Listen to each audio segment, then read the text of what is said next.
This is a tragic night for the Dallas Cowboys and everyone who followed Marshawn Kneeland's rise.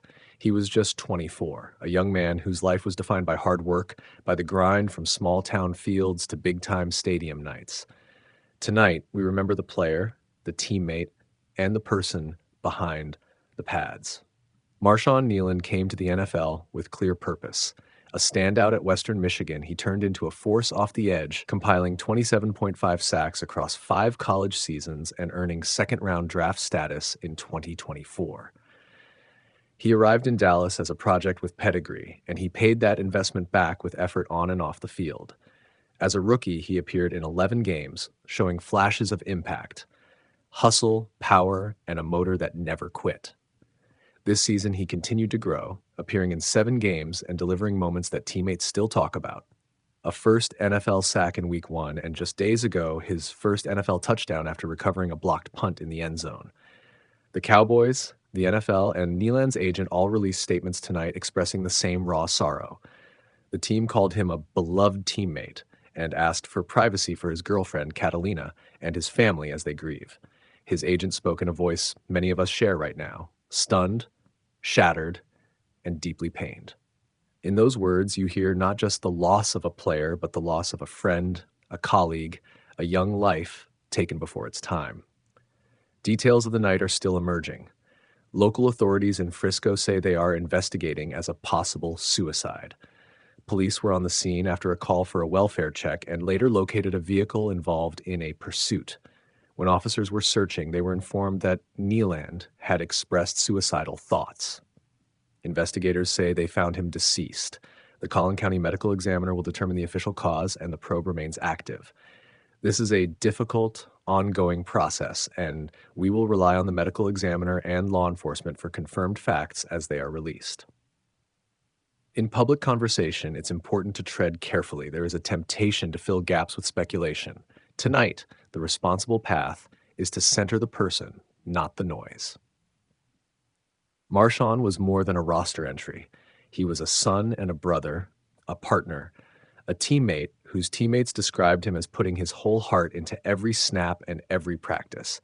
He was the kind of young man who made others around him better. He fought his way onto the roster, earned respect in meetings and on special teams, and left a footprint in a locker room already grieving. The reactions across football poured in quickly and with genuine feeling. Teammates remembered what he brought to the building: grind, laughter, accountability. Coaches spoke of his development and of the potential that now will never be tested. The NFL and the Cowboys both confirmed they are offering support services to players and staff, counseling and grief resources that organizations make available in these moments because the work of healing is communal. It's also a reminder that professional success and public visibility do not shield anyone from private pain. Behind the helmet, there are stories we do not see, struggles, doubts, days that test a person's resilience. The football field is public theater, but the heart works in quieter spaces. When those private battles become public tragedies, our response should be compassion for family, for teammates, for friends, and for anyone who is hurting. If you or someone you know is struggling with thoughts of self-harm, please reach out right now. In the United States, call or text 988 to connect to the Suicide and Crisis Lifeline. If you are elsewhere, contact local emergency services or search for your country's crisis resources. Help is available, and asking for it can change a life. Today, fans will want to hold on to highlights: the sack, the touchdown, the effort plays, and they should. Those moments are not erased by what followed. They are the proof of a young man who gave everything he had to the game. They are what family and friends will remember along with the quieter times: locker room jokes, late night calls, the small ways teammates support one another in a long season. For the Cowboys organization, there will be practical steps in the days ahead.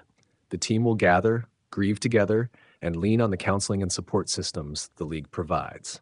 There will be moments in the stadium and in team spaces to honor Marshawn's life, small rituals that matter because they give people a place to speak, to cry, to tell stories. For fans, the kindest response right now is to respect the family's privacy and the team's process. Grief is private and public at once. Sharing condolences is valued, But speculation and sensationalism only deepen the hurt. Marshawn's path to the NFL was defined by persistence. From Western Michigan to the Cowboys' practice fields, he carved a career by outworking expectation.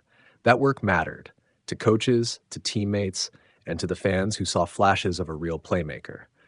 Now, our focus has to shift from what he might have become to honoring who he already was, a young man whose life touched others and whose sudden absence leaves a hole no statistic can fill.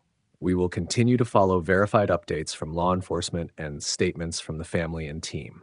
For now, we remember Marshawn Kneeland for his energy, his competitiveness, and the human connections he built in a brief but meaningful life.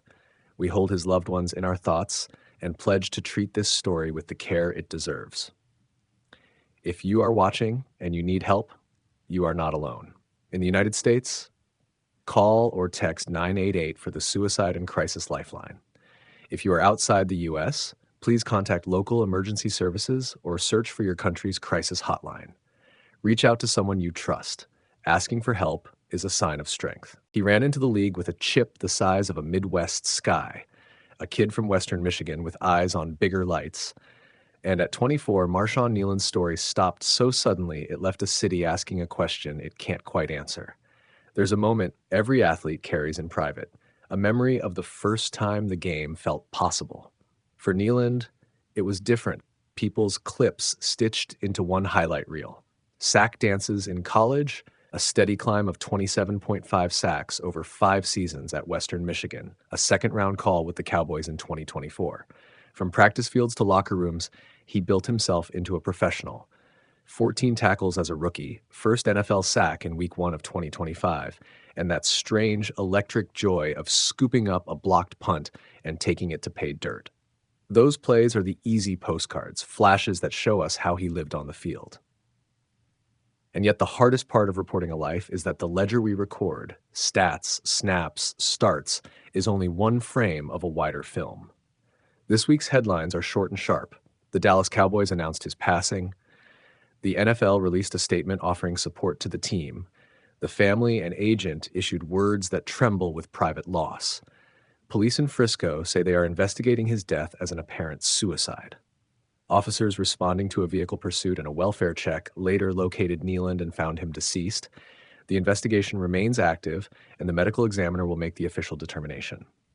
These are the facts public enough to read aloud and raw enough to disrupt a locker room's sense of safety. The quotes that circle in these hours are both professional and heartbreakingly human. From his agent, "I am shattered." A sentence that reads like a line ripped from a private conversation. From the team, Marshawn was a beloved teammate, a corporate phrasing that hides the real ache of overnight texts and empty locker stalls. Friends and family ask for privacy. Teammates, coaches, and the whole league are left to balance ritual, moments of silence, taped helmets, the communal gesture of grief, with the slow, quiet work of trying to understand how someone who had climbed so high could vanish from view. There is, inevitably, a public impulse to look for patterns. Kneeland's trajectory was, by all visible measures, the kind that convinces scouts and coaches. Production in college, draft capital, flashes of promise in the pros. He made plays last week, the kind of plays young defenders dream of. And he had been part of a franchise that both celebrates its stars and expects them to shoulder the burdens of public life. That tension between performance and personhood is what this story forces us to stare at.